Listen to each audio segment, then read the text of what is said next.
നമസ്കാരം, എല്ലാവർക്കും Meenu's tasty kitchen and വ്ളോഗ്സിലേക്ക് സ്വാഗതം. ഇന്ന് ഞാൻ തയ്യാറാക്കാൻ പോകുന്നത് ഒരു കിടിലൻ റെസിപ്പിയാണ് കേട്ടോ. ഇന്ന് നമ്മൾ തയ്യാറാക്കുന്നത് നല്ല ഒന്നാന്തരം ബീഫ് ഉലർത്തിയതാണ് നമ്മൾ ഇന്ന് തയ്യാറാക്കാൻ പോകുന്നത്.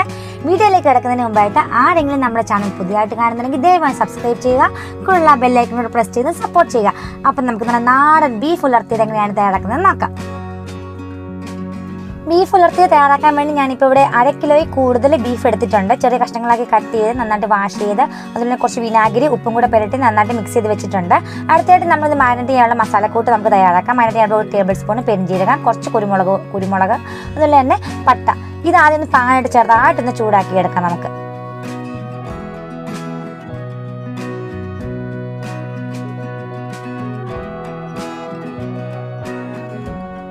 ഇതിലേക്ക് നമുക്ക് 4-5 ഏലക്കയും കൂടെ ചേർത്ത് കൊടുത്ത് ഒന്ന് ഫ്രൈ ചെയ്തെടുക്കാം. ഇത് നന്നായിട്ട് ഇങ്ങനെ മൂത്ത് വരുമ്പോൾ ആ ഒരു മണം വരും, ആ പെരുംജീരകം വറുക്കുന്നതിൻ്റെയും പിന്നെ നമ്മുടെ പട്ടയുടെ ഒക്കെ ആയിട്ടൊരു സ്മെല്ല് വരും. ആ ഒരു ടൈമായി വരുമ്പോഴത്തേനും നമുക്ക് ഫ്ലെയിം ഒന്ന് കുറച്ച് വെച്ചതിന് ശേഷം നമുക്ക് പൊടികൾ ചേർത്ത് കൊടുക്കാം.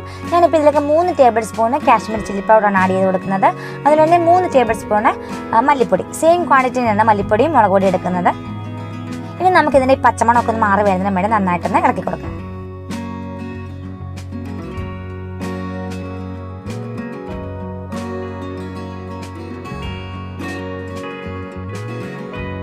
അപ്പോൾ നമ്മുടെ മുളകും മല്ലിയൊക്കെ നന്നായിട്ട് ചൂടാൻ വന്നിട്ടുണ്ട്. ഈ ടൈമിൽ ഞാനൊരു 1 ടീസ്പൂൺ മഞ്ഞൾപ്പൊടിയും കൂടെ ആഡ് ചെയ്ത് കൊടുക്കുന്നുണ്ട്. ഇനി നന്നായിട്ടൊന്ന് മിക്സായി എടുത്തതിന് ശേഷം നമ്മൾ ഫ്ലെയിം ഒന്ന് ഓഫാക്കി കൊടുക്കുക. നന്നായിട്ട് ചൂടായി വരുമ്പോൾ ഫ്ലെയിം ഒന്ന് ഓഫാക്കി കൊടുക്കുക. അതിനുശേഷം നമ്മളിത് മിക്സഡ് ജാറിലേക്ക് ഇട്ട് ആദ്യം ഒന്ന് ക്രഷ് ചെയ്തെടുക്കുക. കാരണം പട്ടയൊക്കെ ഒന്ന് അരയുണ്ട്, അതിന് വേണ്ടി ആദ്യം ഒന്ന് മിക്സിട്ട് ക്രഷ് ചെയ്യുക. അതിനുശേഷം കുറച്ച് വെള്ളം ഒഴിച്ച് നന്നായി പേസ്റ്റ് രൂപത്തിലേക്ക് നിറച്ചെടുക്കുക. എന്നിട്ട് നമ്മൾ ബീഫിലേക്ക് പുരട്ടി കൊടുക്കുകയാണ് ചെയ്യേണ്ടത്. ഞാനിപ്പോൾ ഇവിടെ ബീഫിലേക്ക് പുരട്ടി കൊടുത്തിട്ടുണ്ട്. അതിൻ്റെ ക്യാമറ ഇടയ്ക്കൊന്ന് ഡൗൺ ആയതുകൊണ്ട് ഞാൻ പുരട്ടുന്ന ആ ഒരു സീന് കിട്ടിയില്ല. ഓക്കെ, അതുകൊണ്ടാണ് കേട്ടോ. ഇതിപ്പോൾ ഒന്നുമില്ല, നമ്മൾ ആ അരച്ച മസാല അതേപോലെ തന്നെ ബീഫിലേക്ക് നന്നായിട്ട് യോജിപ്പിച്ചെടുത്തിട്ടേ ഉള്ളൂ, നന്നായിട്ട് പുരട്ടി കൊടുത്തിട്ടേ ഉള്ളൂ. ഞാൻ നേരത്തെ തന്നെ ബീഫിലേക്ക് വിനാഗിരിയും ഉപ്പും ചേർത്ത് വെച്ചുകൊണ്ട് എക്സ്ട്രാ വിനാഗിരി ഒന്നും ഒഴിച്ചിട്ടില്ല. ഇനി നിങ്ങൾ അങ്ങനെ ചെയ്യുന്നില്ലെന്നുണ്ടെങ്കിൽ, നേരത്തെ വിനാഗിരി ഉപ്പും ചേർത്ത് കൊടുക്കുന്നില്ലെന്നുണ്ടെങ്കിൽ നമ്മൾ ഈ മസാല കൂടി തയ്യാറാക്കുമ്പോൾ ഇച്ചിരി വിനാഗിരി ഉപ്പും കൂടെ ചേർത്ത് കൊടുക്കുക. ഇനി നമ്മൾ എന്താ ചെയ്യേണ്ടതെന്ന് വെച്ചാൽ ഇത് നമുക്കിനൊന്ന് വേവിച്ചെടുക്കാം, കുക്കറിലിട്ടൊന്ന് വേവിച്ചെടുക്കാം. അതിനായിട്ട് ഞാൻ കുക്കറിലേക്ക് അതിന് നമ്മുടെ ബീഫ് ഒന്ന് ഇട്ട് കൊടുക്കുക. അതിനുശേഷം ഞാൻ ഒരു ശകലം കുറച്ച് വെള്ളം ഒഴിച്ചു കൊടുക്കുന്നത്, കാരണം ബീഫിൽ ഓൾറെഡി വെള്ളമുണ്ട്, നല്ലപോലെ വെള്ളമുണ്ട് വേകാൻ ആവശ്യമായിട്ടുള്ള. അതുകൊണ്ട് വളരെ കുറച്ച് വെള്ളം, മസാല ഒന്ന് പുരട്ടി ഒന്ന് കഴുകി ഒന്ന് ഒഴിക്കുന്നേ ഉള്ളൂ. അതൊന്ന് ഒഴിച്ചു കൊടുത്തതിന് ശേഷം കുക്കറൊന്ന് അടച്ച് വെച്ച് ഒരു 2-3 വിസിൽ മതിയാവും. അതുവരെ നന്നായിട്ട് വെന്ത് കിട്ടും. ആ 3 വിസിൽ വരെ ഒന്ന് നന്നായിട്ടൊന്ന് അടച്ച് വെച്ചൊന്ന് വേവിക്കുക. വെന്ത് വരുമ്പോൾ ചാറ് ഗ്രേവി ഉണ്ടെന്നുണ്ടെങ്കിൽ അതൊന്ന് നന്നായിട്ട് വറ്റിച്ച് എടുക്കണം. അപ്പോൾ നമ്മുടെ ബീഫ് അവിടെ നിന്ന് വേകട്ടെ. ആ സമയം കൊണ്ട് നമുക്ക് അടുത്ത പരിപാടിയിലേക്ക് കിടക്കാം. അതിന് ഞാൻ ഒരു പാനിലേക്ക് കുറച്ച് വെളിച്ചെണ്ണ ഒഴിച്ചു കൊടുക്കുകയാണ്. ഈ എണ്ണയൊന്ന് നന്നായിട്ടൊന്ന് ചൂടായി വരുമ്പോൾ നമുക്കിതിലേക്ക് 1 ടീസ്പൂണ് കടുക് ഇട്ട് കൊടുക്കാം. കടുക് പൊട്ടി വരുമ്പോൾ നമുക്കിതിലേക്ക് കറിവേപ്പിലയും ചേർത്ത് കൊടുക്കാം. അപ്പോൾ കടുക് നന്നായിട്ട് പൊട്ടി വന്നിട്ടുണ്ട്. ഇനി നമുക്കിതിലേക്ക് കറിവേപ്പില ചേർത്ത് കൊടുക്കാം. കറിവേപ്പിലയൊന്ന് ചേർത്ത് കൊടുത്തൊന്ന് ഫ്രൈ ആയി വരുമ്പോഴത്തേക്കിനും നമുക്ക് അടുത്തായിട്ട് ചേർത്ത് കൊടുക്കേണ്ടത് തേങ്ങാക്കൊത്താണ്. ഞാനിപ്പോൾ ഇവിടെ ഒരു ഹാഫ് തേങ്ങയുടെ കൊത്ത് അരിഞ്ഞെടുത്തിട്ടുണ്ട്. ഇനി ഇത് നന്നായിട്ടൊന്ന് ഈ കളറൊന്ന് ചേഞ്ച് ആയി വരുന്നതിന് മേലെ, ചെറിയൊരു ഗോൾഡൻ കളറായി വരുന്നതിന് മേലെ നമുക്കൊന്ന് അഴിച്ചു കൊടുക്കാം.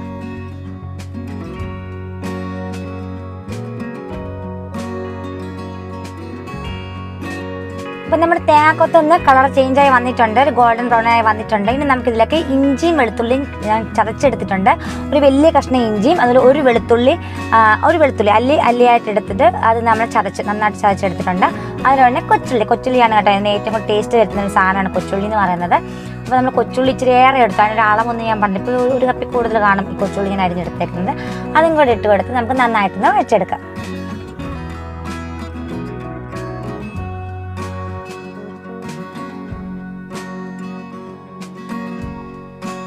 നമ്മുടെ കൊച്ചുള്ളിയും ഇഞ്ചി ചേർത്തതും വെളുത്തുള്ളിയും ഒക്കെ നന്നായിട്ട് വഴന്ന് വന്നിട്ടുണ്ട്. അടുത്തായിട്ട് നമുക്കിതിലേക്ക് ബീഫ് ചേർത്ത് കൊടുക്കണം. നമ്മുടെ ബീഫ് അവിടെ വെന്ത് റെഡിയായിട്ടിരിക്കുകയാണ്. ചാറൊക്കെ വറ്റി നല്ല പെർഫെക്റ്റ് ആയിട്ടിരിക്കുകയാണ്. ഞാൻ കാണിച്ചു തരാം. കണ്ടോ, നമ്മുടെ ബീഫൊക്കെ ആവശ്യത്തിനുള്ള വെള്ളം, കുറച്ച് വെള്ളം ഉണ്ടായിരുന്നുള്ളൂ, അധികം അതൊന്നും കൂടി ഒന്ന് പറ്റിച്ചെടുത്തിട്ടുണ്ട് ഞാൻ. ഇനി നമുക്ക് ഈ ബീഫ് നമുക്കിതിലേക്കൊന്ന് ഇട്ട് കൊടുക്കാം.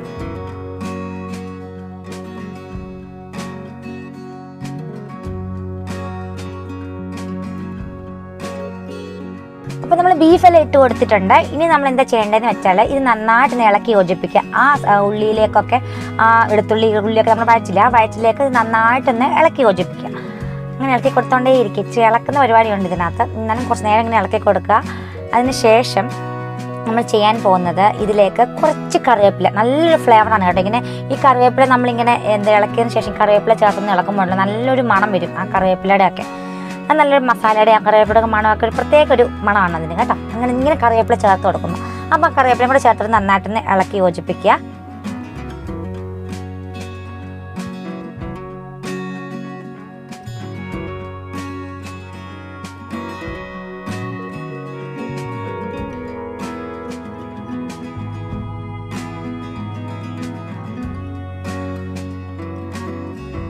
നമ്മൾ ബീഫൊക്കെ നന്നായിട്ട് മിക്സ് ചെയ്ത് എടുത്തതിന് ശേഷം ഞാൻ ഫൈനലായിട്ടാണ് കുരുമുളക് പൊടി ചേർത്ത് കൊടുക്കുന്നത്. കുരുമുളക് പൊടി മസ്റ്റാണ്, ഈ സ്റ്റെപ്പ് അവോയ്ഡ് ചെയ്യാൻ പറ്റത്തില്ല. കാരണം ഞാനിത് ഫൈനലായിട്ടാണ് ചേർത്ത് കൊടുക്കുന്നത്. അപ്പോൾ അന്നേരം അതിൻ്റെതായിട്ടൊരു ഫ്ലേവറുണ്ട് ഈ ലാസ്റ്റ് ഇങ്ങനെ കുരുമുളക് പൊടി ചേർത്ത് കൊടുക്കുമ്പോൾ.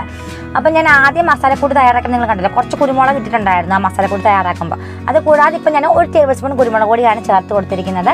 നല്ല സ്പൈസിയാണ് നമ്മുടെ ബീഫ് ഉലർത്തിയെന്ന് പറഞ്ഞാൽ, നല്ല സ്പൈസിയുള്ള ഒരു ഐറ്റമാണ്. അതുകൊണ്ട് കുരുമുളക് വെച്ച് കൂടിപ്പോയാലും കുഴപ്പമൊന്നുമില്ല, നിങ്ങളുടെ എരിവിനനുസരിച്ച് നിങ്ങൾ ആഡ് ചെയ്ത് കൊടുക്കുക. ഇനി നമുക്കിതൊരു 10 മിനിറ്റ് ഒന്ന് അടച്ചു വെച്ചൊന്ന് കുക്ക് ചെയ്യാം.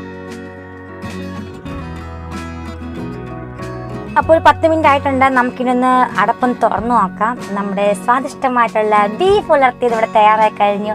നല്ല സ്പൈസി ആയിട്ടുള്ള ഐറ്റമാണ് കേട്ടോ, വളരെ ടേസ്റ്റിയാണ്.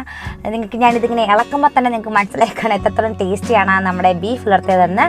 അപ്പോൾ ഇന്നത്തെ നമ്മുടെ ഈ വീഡിയോ നിങ്ങൾക്ക് എല്ലാവർക്കും ഇഷ്ടപ്പെടുമെന്ന് ഞാൻ വിശ്വസിക്കുന്നു. ഇഷ്ടപ്പെട്ടെങ്കിൽ ദയവായിട്ടൊന്ന് ലൈക്ക് ചെയ്യുക, മറ്റുള്ളവർക്ക് ഷെയർ ചെയ്യുന്ന സപ്പോർട്ട് ചെയ്യുക. അപ്പോൾ തുടർന്നും എനിക്ക് വീഡിയോ ചെയ്യാനുള്ള പ്രചോദനം തരണം നിങ്ങൾ പ്രേക്ഷകരാണ്. ഓക്കെ, അപ്പോൾ നിങ്ങളുടെ വലിയൊരു അഭിപ്രായങ്ങൾ എന്നെ അറിയിക്കുക, ലൈക്ക് ചെയ്യുക. അപ്പം ഇന്നത്തെ എൻ്റെ റെസിപ്പി നിങ്ങൾക്ക് എല്ലാവർക്കും ഇഷ്ടപ്പെടുമെന്ന് വിശ്വസിക്കുന്നു. മറ്റൊരു വീഡിയോയുമായിട്ട് നമുക്ക് വീണ്ടും കാണാം. അതുവരെ എല്ലാവർക്കും ബൈ ബൈ.